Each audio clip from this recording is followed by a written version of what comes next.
Namanya perusahaan sekarang tuh udah bukan bertanya nih siapa nih engineer terbaik itu, udah bukan seperti itu. Tapi yang dipertanyakan sama perusahaan sekarang tuh adalah siapa nih yang dia sebenarnya udah cukup bagus tapi bisa dibayar paling murah, gampangannya seperti itu.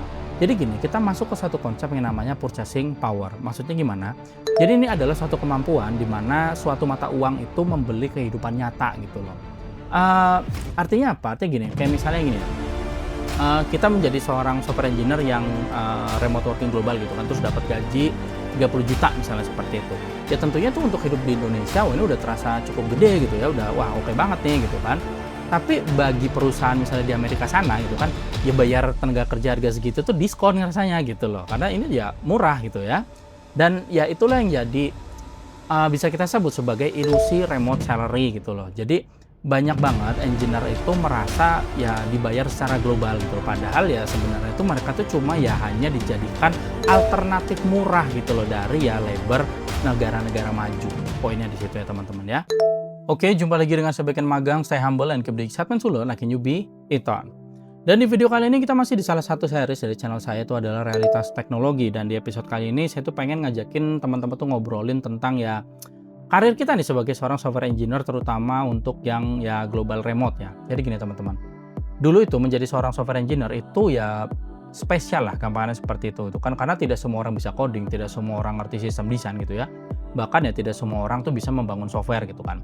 Tapi kan tentunya pada hari ini kita bisa melihat ya, dunia itu sudah kebanyakan software engineer gitu loh. Dan ini mungkin ya bagian yang paling menyakitkan gitu ya. Jadi banyak software engineer itu kan sekarang tuh udah mulai merasakan gitu, di mana skillnya naik gitu kan, terus juga experience-nya naik, bahkan ya tanggung jawab di pekerjaannya ikut naik gitu kan. Tapi taraf hidupnya nggak ikutan naik gitu loh. Karena apa? Karena gini, ya sekarang tuh kan diam-diam mau kita sadar ataupun nggak sadar, software engineer itu udah berubah gitu loh. Dari yang tadi itu sebuah profesi yang cukup elit, ya sekarang berubah menjadi suatu yang udah menjadi komoditas. Jadi gimana pembahasannya? Simak video ini sampai habis, dan biar gak banyak cincong, kita langsung aja let's get it on. Please like, share, comment, and subscribe.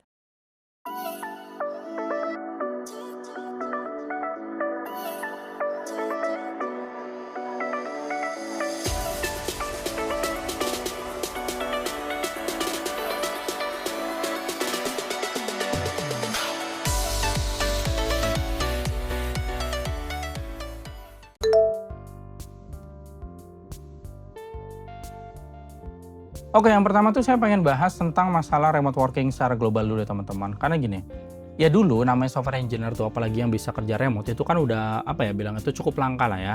Nah, pada hari ini kan tentunya kita udah sadarin semua orang tuh pengen kerja remote gitu kan, apalagi secara global gitu ya. Tapi ya gini yang jadi masalah, ketika semua orang itu akhirnya masuk ke arena yang sama, yang terjadi itu apa? Yang terjadi ya perang harga gitu loh. Nah sekarang kita masuk ke suatu konsep yang disebut ya tadi ya saya udah singgung, itu adalah komoditisasi. Maksudnya gimana? Itu adalah proses ketika sesuatu itu udah kehilangan eksklusivitasnya gitu ya, dan akhirnya itu ya jadi dinilai hanya dari harganya aja gitu loh. Dan ya inilah yang sekarang sedang terjadi gitu pada ya dunia software engineering gitu teman-teman. Jadi namanya perusahaan sekarang tuh udah bukan bertanya nih siapa nih engineer terbaik, itu udah bukan seperti itu. Tapi yang dipertanyakan sama perusahaan sekarang tuh adalah siapa nih yang dia sebenarnya udah cukup bagus tapi bisa dibayar paling murah, gampangannya seperti itu. Apakah ini fakta yang cukup brutal? Tentunya iya gitu kan. Tapi ya realitasnya kan kita bisa lihat sendiri gitu, mau teman-teman sadar atau tidak sadar.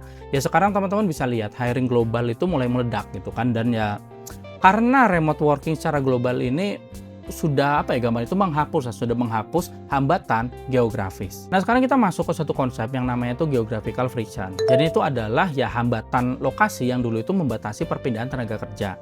Nah kalau dulu itu kan namanya perusahaan dari Amerika gitu misalnya, itu kan dia cukup kesulitan gitu loh kalau misalnya mau hire engineer dari ya Asia misalnya seperti itu.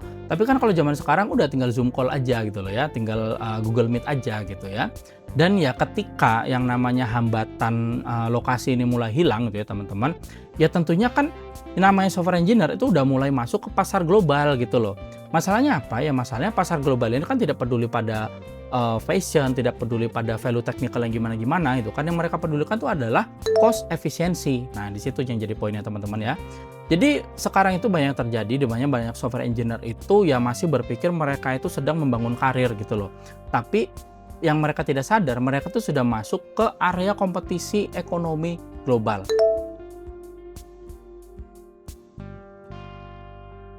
Oke, sekarang yang selanjutnya tuh gini ya teman-teman ya, mungkin ini yang lebih dark lagi gitu loh, karena gini teman-teman, ya sekarang itu software engineer itu kan bukan lagi cuma bersaing secara teknis gitu ya teman-teman ya, tapi juga bersaing secara geografis. Nah, kenapa? Ya kan hari ini tuh salary dari software engineer itu kan tidak hanya ditentukan oleh skill aja gitu loh, tapi udah ditentukan juga dengan negara tempat dia tinggal gitu ya, terus juga biaya hidup, terus juga ya nilai mata uang gitu kan, dan juga daya beli gitu loh. Jadi gini, kita masuk ke satu konsep yang namanya purchasing power. Maksudnya gimana?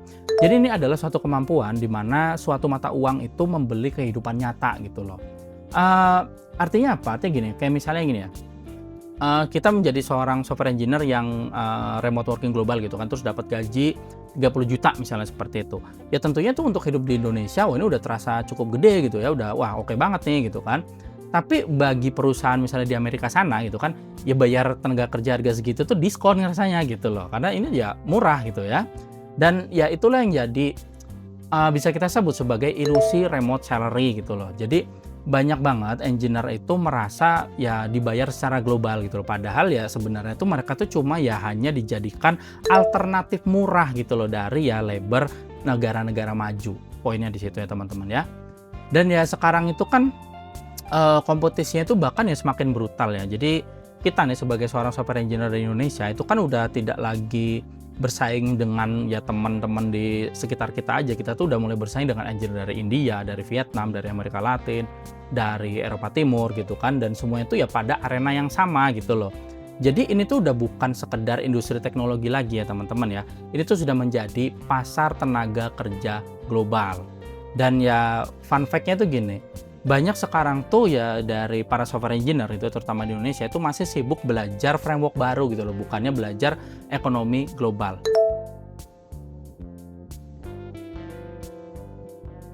Ya selanjutnya tentunya mungkin jadi pertanyaan ya teman-teman, kayak misalnya jadi apa nih solusinya gitu kan? Ya jawabannya itu tentunya bukan dengan belajar framework-framework baru terus-menerus gitu loh ya. Karena cepat atau lambat namanya framework itu juga bakal jadi komoditisasi gitu ya teman-teman ya.